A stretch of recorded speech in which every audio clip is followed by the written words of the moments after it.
Hi, new year അല്ലേ? എല്ലാവരും new year resolutions എടുത്ത് കാണും അല്ലേ? എല്ലാ തവണയും എടുത്തിട്ടുണ്ടാവും, ഈ തവണയും എടുത്തിട്ടുണ്ടാവും. പക്ഷേ ഈ തവണ നമുക്ക് ചെറിയൊരു മാറ്റം വരുത്തിയാലോ? നമ്മളെ ചിന്തകളിൽ, നമ്മുടെ പ്രവൃത്തികളിൽ, നമ്മുടെ റൊട്ടീൻസിൽ ഒക്കെ ഒന്ന് മാറ്റം വരുത്തി നോക്കിയാലോ? പക്ഷേ ഇങ്ങനെ മാറ്റം വരുത്താനേ നമ്മുടെ ബ്രെയിന് സമ്മതിക്കണമെന്നില്ല. കാരണം നമ്മുടെ ബ്രെയിൻ എപ്പോഴും ഒരു കംഫർട്ട് സോണിലാണ് ഉണ്ടാവുക. ഈ കംഫർട്ട് സോൺ ബ്രേക്ക് ചെയ്യുക എന്ന് പറയുന്നത് ബ്രെയിനിന് ഭയങ്കര ബുദ്ധിമുട്ടാണ്. എന്ന് വെച്ചാൽ നമ്മളൊരു ആക്ഷൻ എടുക്കണമെങ്കിൽ നമ്മുടെ ബ്രെയിനാണ് എനർജി യൂസ് ചെയ്യേണ്ടത്. ബ്രെയിൻ എപ്പോഴും മടി പിടിച്ചിരിക്കാനാണ് ഇഷ്ടം.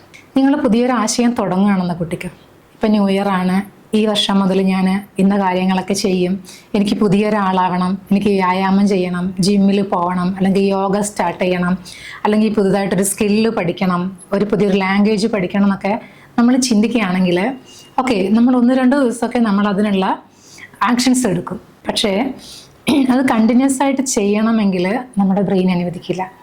അപ്പോഴേക്കും നമുക്ക് എന്തെന്നില്ലാത്ത ക്ഷീണമോ തലവേദനയോ ബോഡി പെയിനോ, അപ്പോൾ പ്രത്യേകിച്ചും വ്യായാമമൊക്കെ ചെയ്യുകയാണെങ്കിൽ ഇതേപോലുള്ള ഒത്തിരി സൈക്കോസൊമാറ്റിക് ഡിസീസസ് പോലും ഒരുപക്ഷെ ഈ ബ്രെയിൻ നമുക്ക് സൈനായിട്ട് തരും.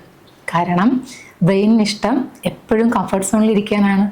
അപ്പോഴേ ഇതിനൊന്ന് മാറ്റം വരുത്തണ്ടേ? അതിനെന്താ ചെയ്യാന്ന് വെച്ചാൽ നമ്മൾ ഡെയിലി ചെയ്യുന്നതിൽ നിന്നും ഒന്ന് വ്യത്യസ്തമായിട്ട് ചെയ്യാം. ഒരു എക്സാമ്പിൾ പറഞ്ഞാൽ, എല്ലാ ദിവസവും നമ്മൾ ഈ റൈറ്റ് ഹാൻഡ് കൊണ്ട് ബ്രഷ് ചെയ്യില്ലേ, അതിൽ ഇപ്പോൾ രാവിലെ നമ്മൾ റൈറ്റ് ഹാൻഡ് കൊണ്ട് ബ്രഷ് ചെയ്യുമ്പം രാത്രിയിൽ നമ്മൾ കിടക്കുന്നതിന് മുമ്പ് ഒന്ന് പല്ല് തേക്കുമല്ലോ, അപ്പോൾ നമ്മൾ ഈ ലെഫ്റ്റ് ഹാൻഡ് കൊണ്ടൊന്ന് ചെയ്ത് നോക്കാം.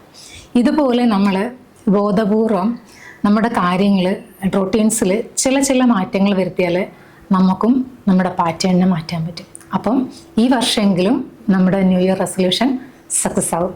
ഓക്കെ.